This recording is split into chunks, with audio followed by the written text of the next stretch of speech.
General Booty. That is the name of Oklahoma's new quarterback that just signed to them only a day or two ago. Yes, that's right. You heard me correctly. I said General Booty. That's not his nickname or anything. That's his real name. Over the years in baseball, basketball, and football, I've seen my fair share of weird and awesome names, but I think this one, it stands at the top. I don't think anything comes close to topping General Booty. Let me know in the comment section some other cool nicknames you've seen over the years. One that sticks out to me is Ha Ha Clinton-Dix, who was a safety at Alabama. Now that you know the name General Booty, just how good is he at quarterback, and could he potentially be the new star quarterback for Oklahoma? I'm glad I saw this on Twitter that General Booty was signing to Oklahoma, because my favorite team right now to talk about, watch, just keep up with in all of college football is Oklahoma. There's not really a specific reason for that. I just think everything that's been going on with them, it's so interesting. In the most recent college football season, we talked a lot about Oklahoma last year on this channel, and I learned one thing. They have one of the strongest fan bases in all college football,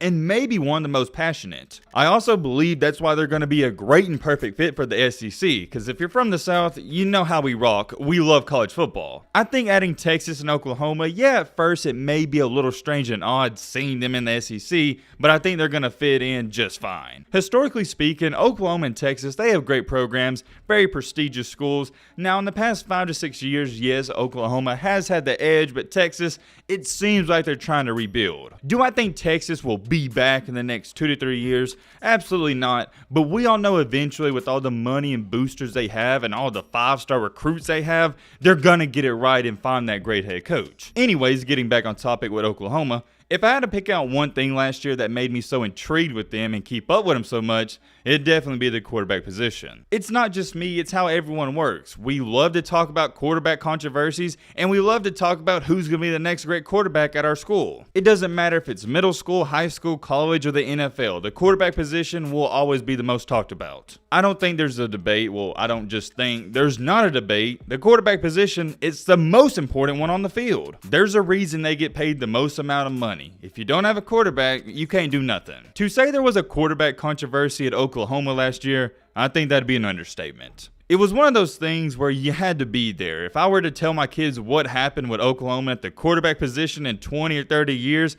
I don't think they'd believe me. I don't think a lot of you out there don't quite understand and grasp how weird it was what happened last year. Oklahoma didn't just have what was supposed to be a great quarterback heading into a year. He was projected to be the #1 pick in the NFL draft and win the Heisman. And then only 6 to 8 weeks later, he's riding the bench. You can't make this stuff up. It's only something you see in a movie. And if that wasn't good enough for you, not only did he lose his job, he lost it to a freshman. And then if that wasn't good enough for you, the conversation quickly changed from Spencer Rattler could win the Heisman to Caleb Williams could potentially win the Heisman. And he only started 3 or 4 games. If you were to look up the definition of chaos, there'd be a picture of Spencer Rattler and Caleb Williams at Oklahoma. Everything that went on in the short amount of time, just 10 to 12 weeks, it was insane. It was one of the most fascinating things I personally have ever seen in the sport of college football. Don't worry, I'm not going to bore you. I'm not going to talk about everything that happened. I'm not going to talk about Spencer Rattler or Caleb Williams too much. We all know what happened. Spencer lost the job. He transferred away to South Carolina. And Caleb Williams, he's now transferred to USC. Not here to talk about Lincoln Riley, none of that. We're here to talk about what's next for Oklahoma at the quarterback position. They did recently get this General Booty kid. He's a quarterback.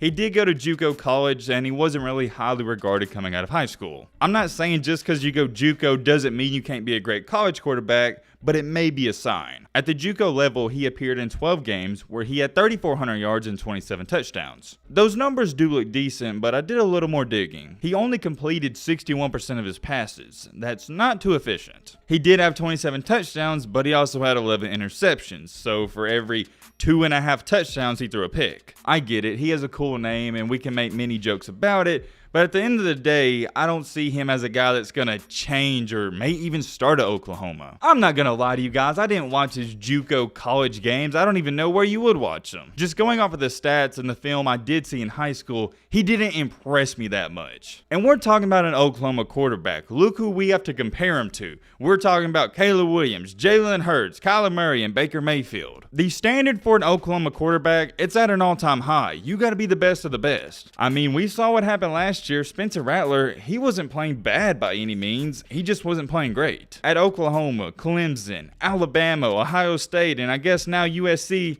It's not just good enough to be good. You got to be great. And that's a good thing, though. You want that out of your program. You don't want a good quarterback. You want a great one. The other transfer they got in, this was about 3, 4, or 5 months ago, is Dillon Gabriel, and he was a quarterback at UCF. Everybody is assuming that Dillon, he's going to be the starter right now, or he's going to win the competition. Oklahoma also has another young quarterback that goes by the name of Nico Evers, or Nico Evers. I hope I'm saying that correctly. From everything I've saw, there was a lot of hype around Nico, but right now, Dillon, he's supposed to be the main guy. Just being 100% honest, I don't believe in Gabriel too much. He's going to have to prove it to me. He's been at UCF for a while, and when he's there, he did a good job, but it's UCF. They're not playing the competition like Oklahoma is. I've never been a fan of guys who play for crappy teams and put up crazy numbers because I don't think that's realistic. You wouldn't do that if you was playing in the SEC or the Big 12 or the Big 10. Let's take a look at his numbers. In 2019 for UCF, he had 3,600 passing yards, 29 touchdowns, and 7 interceptions.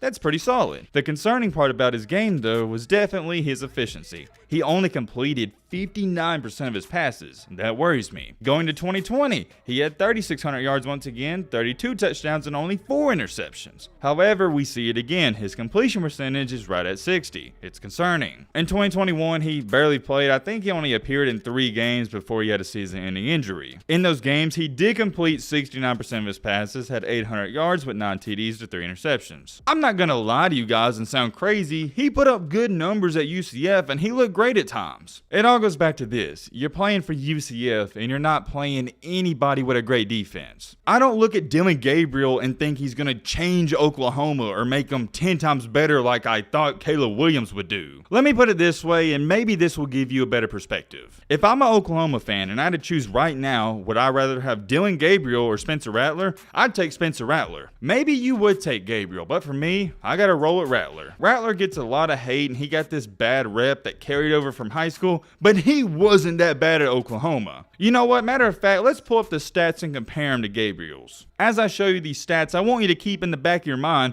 Rattler was doing this in the Big 12. In 2019, he didn't play too much. In 2020, he threw for 3,000 yards, had 28 touchdowns with 7 interceptions, and completed 68% of his passes. In 2021, the most recent year, he completed 75%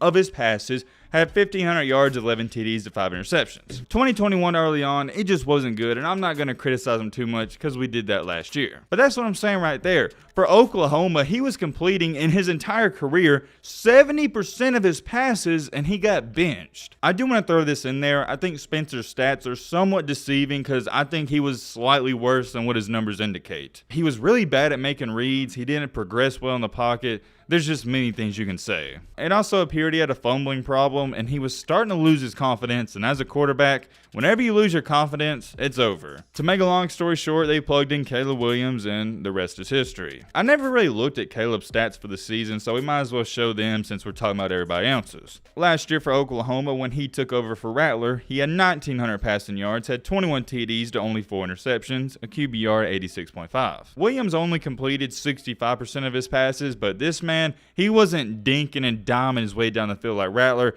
He was throwing a long ball in every opportunity. That was the main difference in what separated Williams from Rattler. It seemed like Spencer was trying to play it safe and not lose the games, whereas Williams, he was trying to go out there and win them. Ultimately, when you play not to lose, it's not always a good thing, and it may come back to bite you in the butt. Also, one more thing that concerns me about Mr. Dillon Gabriel is he's only 6 foot. Is 6 foot short? No, I think Kyler Murray is only roughly 5'11", 5'10", but Dillon Gabriel ain't no Kyler Murray. With him being 6 foot, I don't really think he makes up for it in other aspects of his game, whereas for General Booty, I'm not saying Booty's gonna win the competition, but he's 6'3". It sounds so weird when I say his name, it sounds like I'm saying a joke, but General Booty, he has good size for a quarterback. Let me put it this way, Dillon Gabriel for his entire career has only completed 60.7% of his passes. Spencer Rattler, the guy you benched on the other hand, completed 70%. Look, I want to make this very clear. I'm not on the hate Dillon Gabriel train. I'm just not so sure if he's going to live up to those Oklahoma standards that I know those fans, they have for every single quarterback. Just like always though, time will tell, and I'm highly invested in this situation.